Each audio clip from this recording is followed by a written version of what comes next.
Hello, I'm the Animation Critic. The name says it all. And we're right in the middle of Rugrats Month, a month-long celebration of the Rugrats' 20th anniversary. But before we move on to the next review, a little more on the history of the Rugrats. As you can probably guess, Nickelodeon had high hopes that the first movie would do really well at the box office.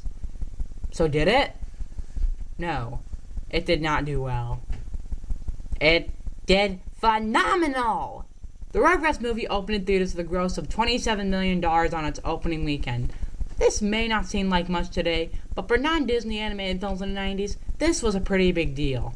In fact, the Rugrats movie not only recouped its $24 million budget in the opening weekend, but it also became the first non-Disney animated film to gross over $100 million in the US alone. As for the critical reception, it was mostly mixed, as it currently holds a 58% on Rotten Tomatoes.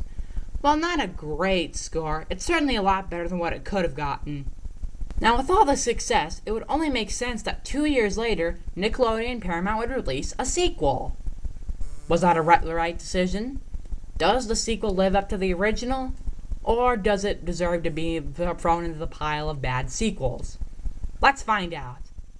Released on November 17th, 2000, the movie is The Rugrats in Paris, the movie. So, as you can probably tell by the changing credits, we start the movie with yet another wonderful parody, this time being The Godfather. But unlike the first film, this parody takes place in real life. And who do you think would be chosen to be the Godfather? I believe in the playground. It's my favoriteest place in the whole wide world. But 2 yesterdays ago, a bad thing happened when we was playing there. Some big boys took my brother's Binky and buried it in a sandbox. Binky, Popeye. They made my brother cry. So I said, Dilly, this is a job for the Bobfather.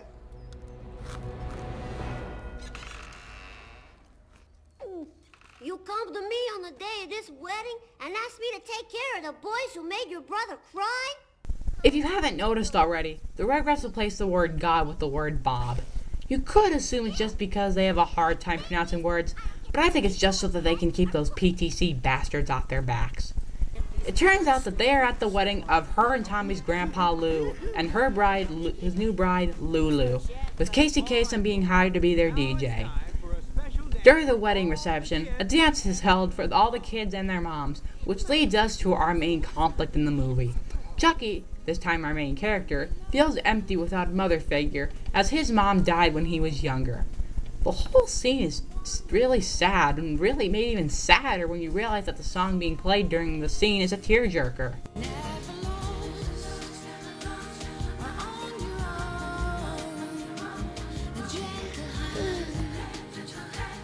Angelica!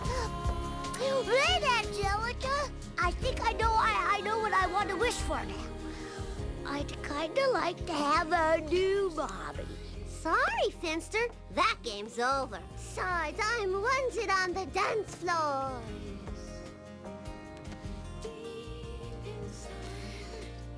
But that's my wish.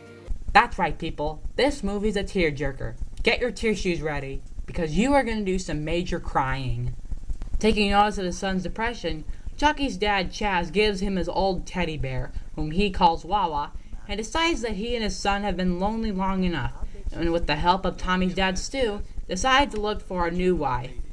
Speaking of Stu, on the other side of the world in Paris, France, a creation of his, a robotic version of the dinosaur Reptar, is being tested at a theme park called Euro Reptarland.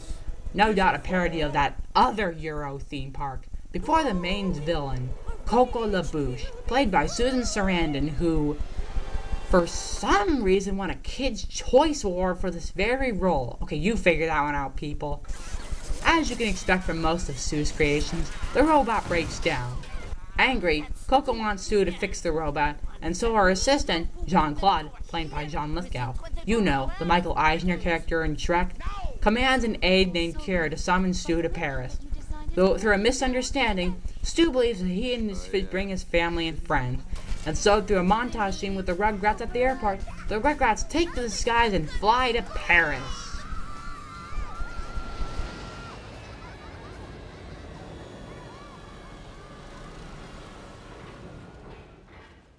As long as they don't eat any restaurants where rats cook the food, I think they'll be okay. During the plane ride, after some scenes where the kids run amok and create more slapstick humor, we then get another song, which is used to show us just how Chucky feels about having no mother. And I have to admit, it too is rather tear-jerking. Not the saddest song you've heard, but pretty sad.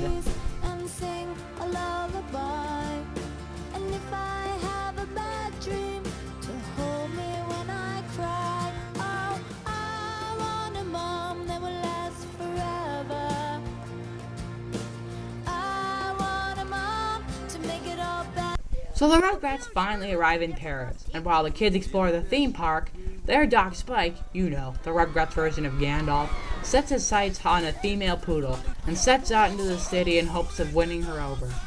Meanwhile, after she shoos the babies out of her office, Coco and Jean-Claude are greeted via webcam by their boss, Mr. Yamaguchi, played by Mako. Yamaguchi Industries, and I've begun a search for my replacement. Splendid. I accept. Resist urge to make Mako joke. Resist urge to make Mako joke.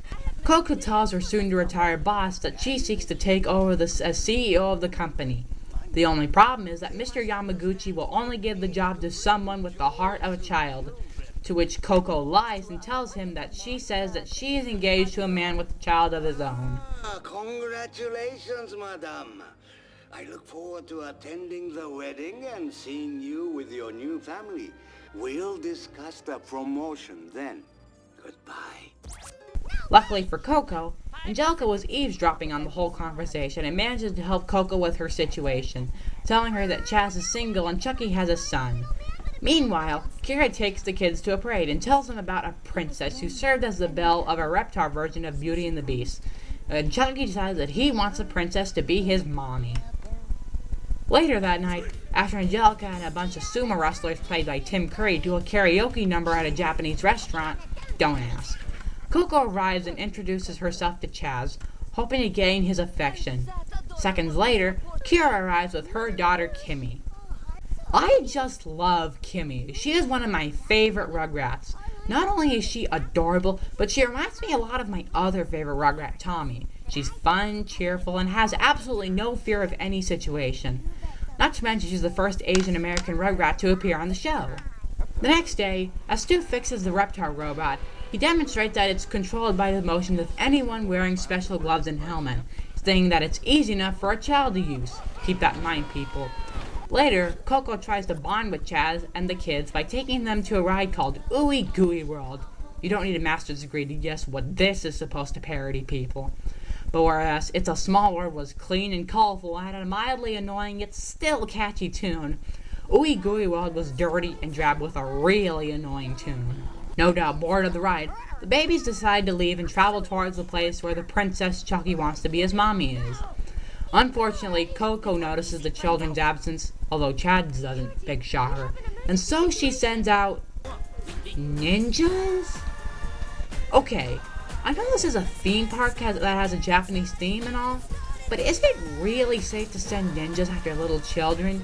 I mean, if you were at a theme park and saw ninjas chasing after little children, I don't think you'd let them do so. I think you'd rather call the police. After a brief chase scene, the Rugrats make it to where the princess is, but because she's really a robot, she ends up going back in the volcano. Chucky tries to go inside to see her, but he's too afraid of the dragon-shaped handles on the door. And so the ninjas end up capturing them and put them back in Ooey Gooey World. And guess what? Chaz never notices that they were gone. Now I know what you're thinking. Whatever happened to Spike?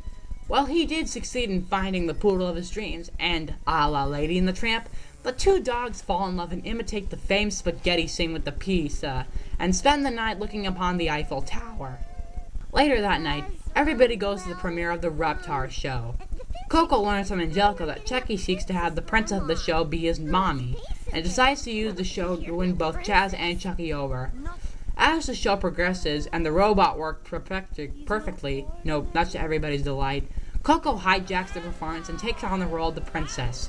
Chucky decides to show his affection for the princess, but soon enough, he and everybody else sees through Coco's disguise. But the only person who isn't startled is Chaz, and upon seeing his son approve of her, he and Coco proceed to get married as soon as possible. On the wedding day, Coco has the Rugrats and Angelica locked in a warehouse where the Reptar robot is, with John Claude to guard them and prevent them from ruining the wedding. Chucky regrets his wish for a princess mom and realizes that what he really wants is a mom that truly cares for him. Angelica reveals that she helped Coco with her plans and feels ashamed.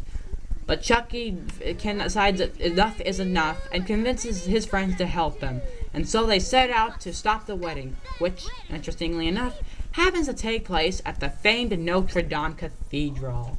Finally, we get to see an authentic Parisian landmark, Notre Dame. Yeah, seen one church, I've seen them all. Wake me if you spot a hunchback. This is Hugo to Quasimodo. Come in, Quasimodo. They are onto you. Repeat, they are onto you.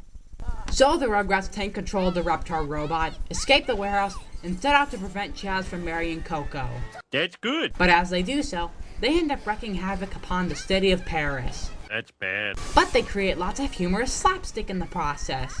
That's good. But John Claude has taken over a giant robo-snail and chases after them. That's bad. But Chaz manages to actually buy time with an incredibly long poem. That's good. Along the way, they find Kimmy and decide to take her with them. That's good, Homer. Can I go now? By the way, remember when I said that Kimmy has no fear? This scene here proves it. I mean, look.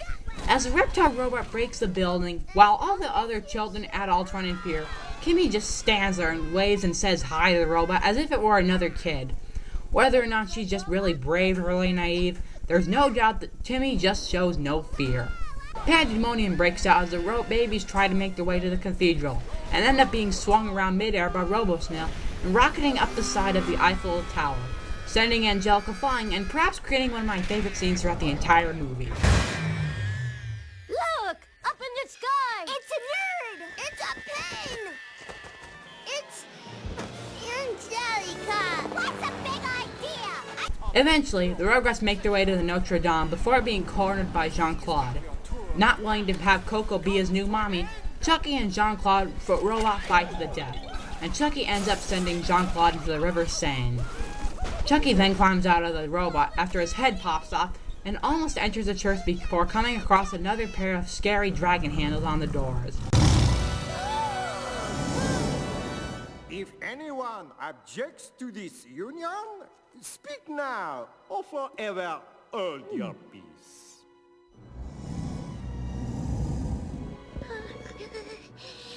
My guts to be brave. My guts to be brave.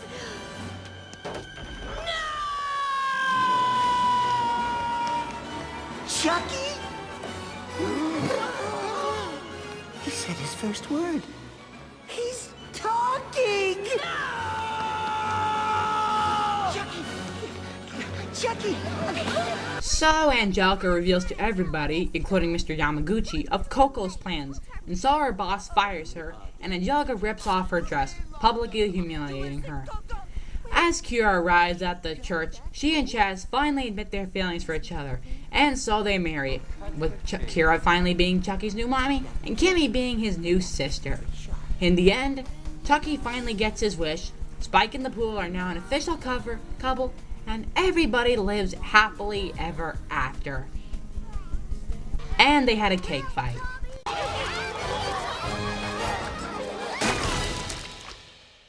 So that was Rugrats in Paris the movie. So, does this sequel live up to the original? No. No, it does not. It is even better than the original. Overall, Rugrats in Paris is the perfect example of how all Hollywood sequels should be like. It takes everything that made the first film good, the plot, the character development, and the ability to be heartwarming and even tear-jerking, and multiplied it by God knows how much. Giving Chucky the lead was genius, as was the idea to give him mother. But the best thing about the movie was Kimmy. Even though many people say that she was what made the Rugrats jump the shark, I think differently. I just love the character. She's incredibly cute and incredibly likable, even though I don't think it's a high enough rating. I am proud to give this movie a perfect 5-star rating. Wow, Rugrats movie has just kicked ass so far. God, I hope this third movie just lives up.